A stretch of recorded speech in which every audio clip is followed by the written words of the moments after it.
Fever Insider doubles down on Caitlin Clark injury as the search for answers continues. Caitlin Clark had last stepped on the court on July 15th. In the dying seconds against the Connecticut Sun at the TD Garden, she suffered a right groin strain that left everyone holding their breath. At first, the Fever listed her as day-to-day, sparking hope she might still make it to the All-Star festivities. But that hope didn't last long. Soon after, the team shifted her status to no timeline or projected return to play, and what began as a wait of days slowly turned into weeks of uncertainty.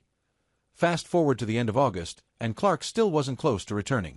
That's when another twist came to light. She had also suffered an ankle injury on August 7th, halting her rehab and pushing her comeback further down the road. At the time, the word was that the bone bruise wouldn't affect her eventual return. But as the days dragged on with no updates, optimism faded. Fans started to fear the unthinkable, that they wouldn't see number 22 back on the floor this season. Then came the final dagger. I had hoped to share a better update, but I will not be returning to play this season. Those words crushed every last hope. But as it turns out, her season didn't end because of the groin injury, as the Fever claimed it to be.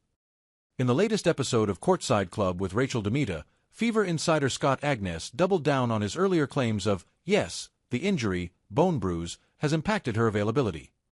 Just this time around, he came with a few more receipts. Caitlin Clark's season-ending absence, he again said, wasn't really about her groin injury at all. My understanding is while she hadn't been able to fully test it, obviously the groin was fine a while ago. It's the ankle. And I don't think they still have complete clarity on a solution or what they're doing other than easing her way back, getting all kinds of treatment, Agnes explained. Not many knew at the time, but Scott Agnes was the first to reveal that Clark had picked up a mild bone bruise in her right ankle during an individual workout in Phoenix on August 7th. He later explained on the same podcast that he first grew suspicious after Brianne January accidentally stepped on Clark's foot in the Fever's game against the Sky on August 9th. Her reaction that night pushed him to dig deeper, and 2 weeks later, he broke the story.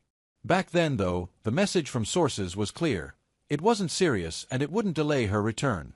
So why did Scott Agnes even bring this up in the first place? Well, it turns out he noticed something unusual about Caitlin's ankle before Game 3 against the Dream.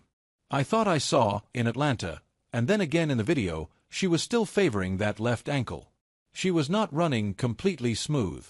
Now, given it's early in the morning, that was like the first 10 minutes of shoot-around. She shot it well, but she has been able to shoot throughout all of this over the last several months. So while many thought Caitlin Clark was on her way back, especially after seeing the practice video Scott Agnes posted, it's now clear that the bone bruise hasn't fully healed. And the thing about bone bruises? They're tricky. They often linger longer than expected. Just ask Brianna Stewart. Earlier this season, she missed not 1, not 2, but 13 straight games with a bone bruise in her right knee.